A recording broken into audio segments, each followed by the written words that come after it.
Ce sommet est appelé à faire la synthèse des conclusions des différentes manifestations et conférences organisées dans cette perspective et à inscrire dans la durée la lutte contre les extrémismes violents ainsi que les politiques de déradicalisation.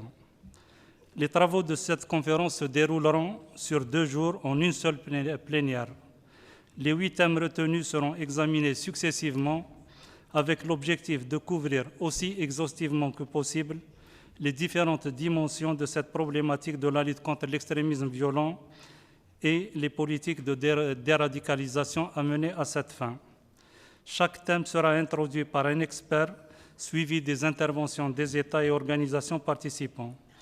La conférence sera sanctionnée par un relevé des conclusions qui sera soumis au sommet de New York de septembre prochain.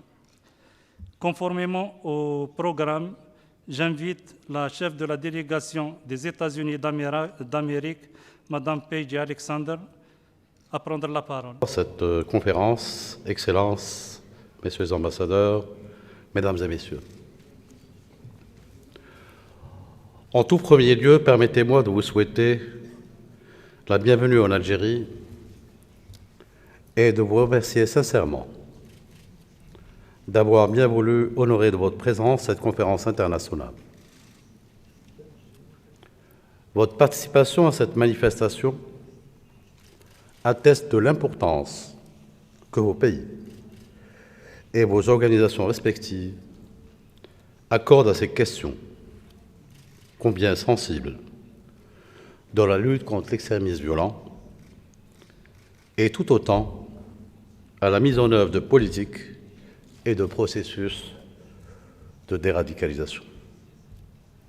Mesdames et Messieurs, la multiplication ces derniers mois de manifestations régionales et internationales consacrées à ces thèmes dans les sommets de Washington de février dernier et celui de New York prochainement reflète la grande prise de conscience qui s'est opérée autour de l'importance et de l'urgence de lutter aussi contre ces matrices du terrorisme.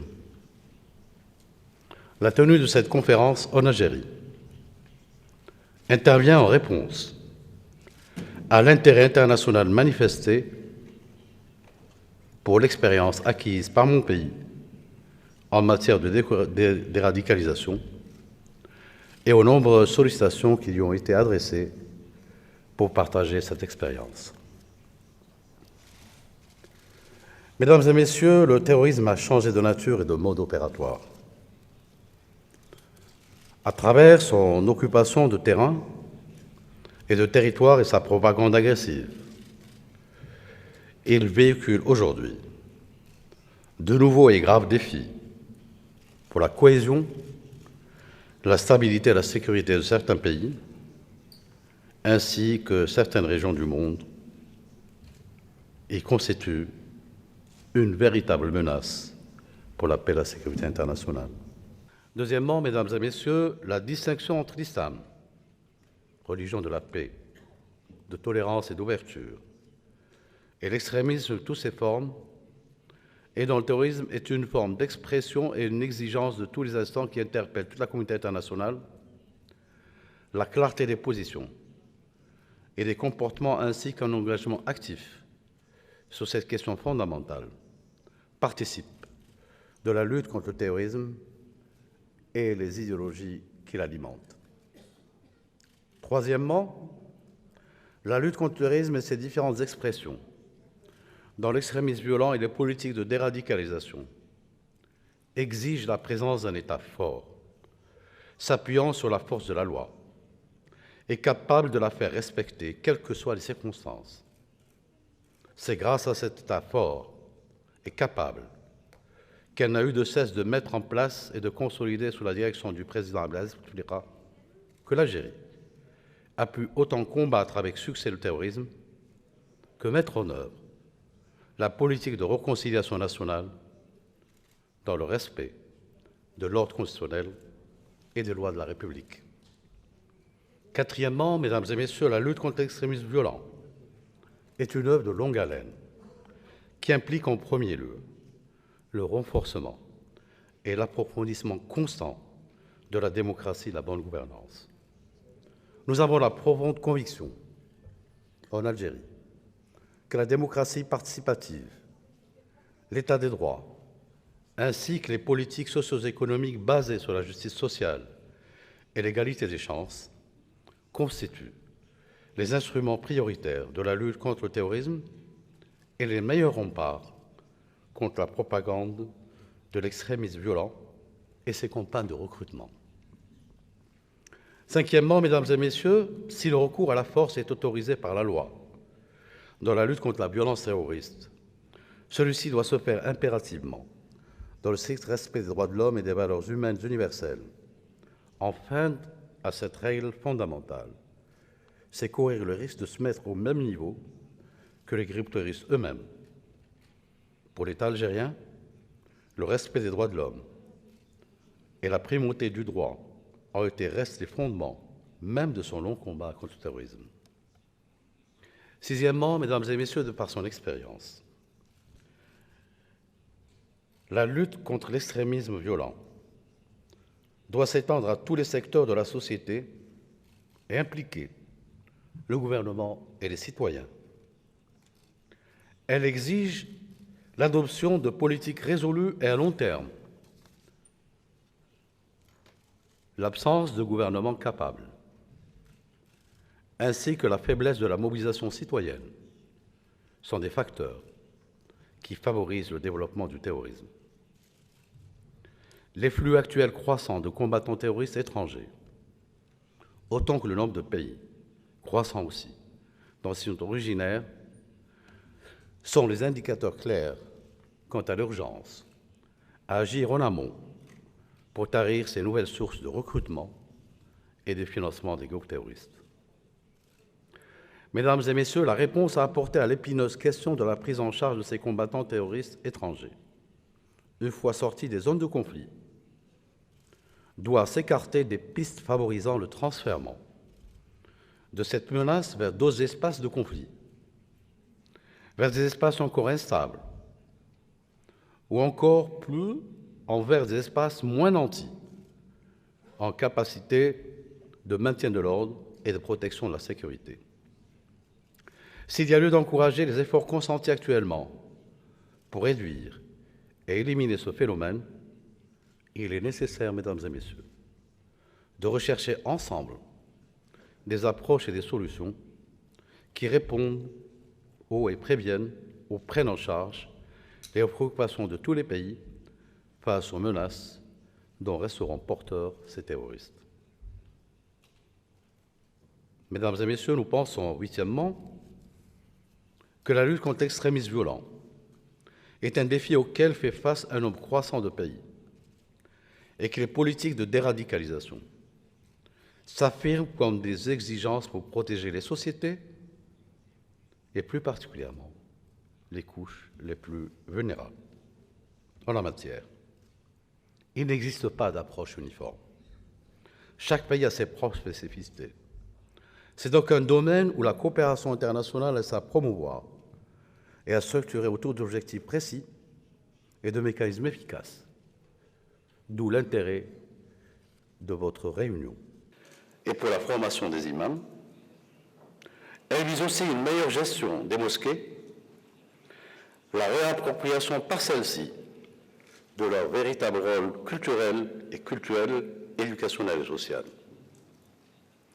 Elle instaure le thème de la prévention contre l'extrémisme violent dans ses sermons des imams, l'enseignement coranique et dans toutes les manifestations à caractère religieuse, la participation des guides religieux et religieuses dans les actions de sensibilisation de proximité contre le phénomène de la violence et l'extrémisme. Mesdames et messieurs, nous avons également procédé à la réorganisation de l'institution de la FITWA, ainsi que la création prochainement d'un observatoire national de lutte contre l'extrémisme religieux, ainsi qu'une académie des sciences du fiqh. Au niveau de la sensibilisation, des actions conjointes sont régulièrement organisées avec le mouvement citoyen.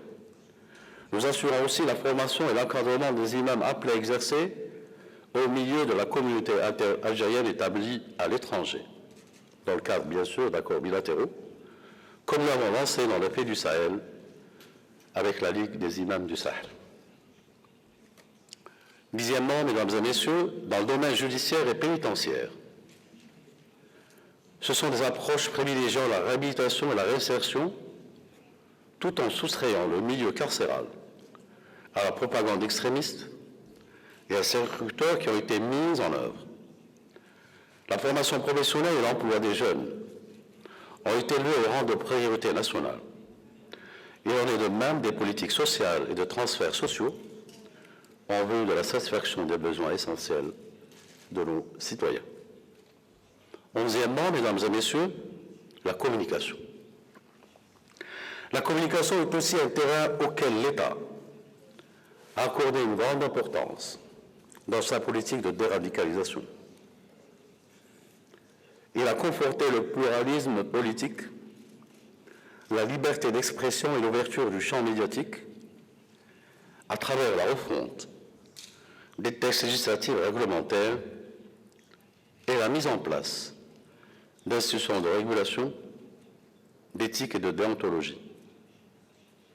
Il a aussi favorisé le développement de contenus médiatiques délégitimant et dévalorisant le discours extrémiste. L'implication dans les champs médiatiques de toutes les forces et ressources vives de la nation dans la lutte contre le discours extrémiste et violent et le terrorisme. La forte médiatisation des opinions modérées exprimées par des penseurs musulmans de renom. Le développement d'un discours et d'une communication ciblant spécialement les jeunes. La consécration de la liberté d'expression à travers le foisonnement des titres de la presse écrite publique et surtout privée, ainsi que des chaînes de télévision privées. La multiplication des maisons d'édition. La création d'une centaine de radios publiques locales. La création de la radio et de la chaîne de télévision algérienne du courant. L'accompagnement et le soutien médiatique aux initiatives politiques de Rahma, de concorde civile et de réconciliation nationale, ainsi que la lutte contre la radicalisation sur Internet. Mesdames et messieurs, douzièmement, et malgré quelques insuffisances constatées, et qui méritent d'être corrigées par l'apport de tous, des résultats probants dans le cadre de cette politique durant ces 2 jours de travail, l'Algérie est parvenue à des résultats probants dans le cadre de cette politique.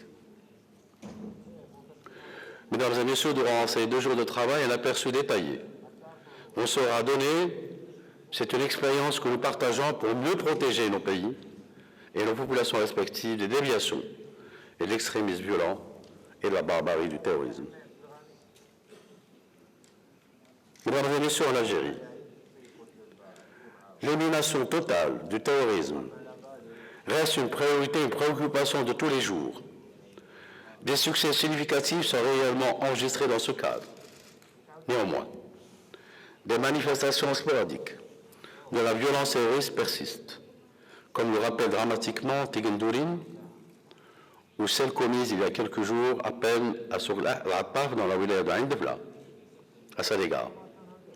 Nous saluons la mémoire des soldats victimes de cet acte criminel et rendons un vibrant hommage à l'armée nationale populaire et à tous les corps de sécurité pour les efforts qu'ils consentent au quotidien dans la lutte contre les résidus de ces groupes criminels et pour la protection des citoyens et la sécurité et la stabilité de notre pays. Mesdames et messieurs, la lutte contre l'extrémisme violent et le terrorisme doit impérativement se faire aussi sur Internet, lequel constitue aujourd'hui le support préféré de la propagande terroriste. Il est la meilleure agence de recrutement des groupes terroristes. Il y a nécessité et même urgence, à notre avis, de réunir un consensus international pour faire d'Internet un instrument au service du progrès de toute l'humanité, et non un instrument destructeur au service de l'extrémisme et de la violence, ou encore de rivalité géopolitique. 15e, la lutte contre l'extrémisme violent et le terrorisme ne peut s'accommoder d'États faibles, comme je l'ai souligné au début de mon propos, de situations d'absence d'autorité ou de situations d'anarchie et de chaos. Ce sont là des situations que les groupes terroristes s'empressent d'exploiter à l'avantage de la propagande et de leur objectif, et qui sont des facteurs aggravants de la menace à la paix et à la sécurité régionale internationale. C'est pourquoi il est urgent de conjuguer les efforts pour faire en sorte d'éteindre les foyers de tension qui existent de par le monde, et plus particulièrement dans notre continent, en mettant en exergue la recherche de solutions politiques par le dialogue, afin de rétablir non seulement la paix et la stabilité dans certains pays, mais également de réhabiliter l'État dans ces mêmes pays. Enfin, et 16e, la lutte contre l'extrémisme violent doit aussi inclure la lutte contre la xénophobie et l'islamophobie, lesquels s'affirment comme les nouveaux visages de l'extrémisme violent. Non seulement ces fléaux sont en expansion et portent atteinte à la dignité des communautés musulmanes installées dans certains pays d'accueil, mais ils menacent aussi leur sécurité morale et de plus en plus leur intégrité physique. Ils contribuent tout autant à la radicalisation et au recrutement dans les rangs des groupes extrémistes. Des réponses institutionnelles audacieuses doivent constituer les socles dans la lutte contre ce dangereux fléau et leur gestion. Excellences, Mesdames et Messieurs, l'Algérie est convaincue que la lutte contre le terrorisme et ses matrices idéologiques est une œuvre de longue haleine qui appelle à la conjonction des efforts et des moyens de toute la communauté internationale. Conscient de ses responsabilités, mon pays a régulièrement pris des initiatives régionales et internationales, à l'image de cette conférence, mais aussi et surtout sur un plan bilatéral avec tous ses partenaires et dans son voisinage immédiat, avec l'objectif de contribuer à une meilleure protection de nos pays et de nos populations de la menace terroriste. Ces initiatives incluent la création du CEMOC, de l'UFL, du processus de Nouakchott, mais aussi du CAERT et d'Afripol, qui ont leur siège dans notre capitale. Ces initiatives incluent aussi la participation active à l'important travail normatif de lutte contre le terrorisme réalisé au niveau de l'Union africaine, de la Ligue des États arabes, de l'Organisation de la conférence islamique, mais aussi des Nations unies et du Forum global de lutte contre le terrorisme, ainsi qu'à la mise en place de l'architecture africaine de paix et de sécurité. Avec les pays voisins, Mesdames et Messieurs, l'action de l'Algérie porte sur l'entretien d'une coordination étroite entre les institutions chargées de la lutte contre le terrorisme, ainsi que sur les programmes de formation, d'échange d'informations et de fourniture d'équipements. Excellences, Mesdames et Messieurs, ce sont là quelques considérations que j'ai tenu à partager avec vous, avec la conviction que vos travaux ne manqueront pas d'aboutir sur des recommandations opérationnelles et surtout sur des stratégies et des programmes à même de contribuer au renforcement de nos capacités respectives de lutte contre le terrorisme violent, contre l'extrémisme violent et le terrorisme.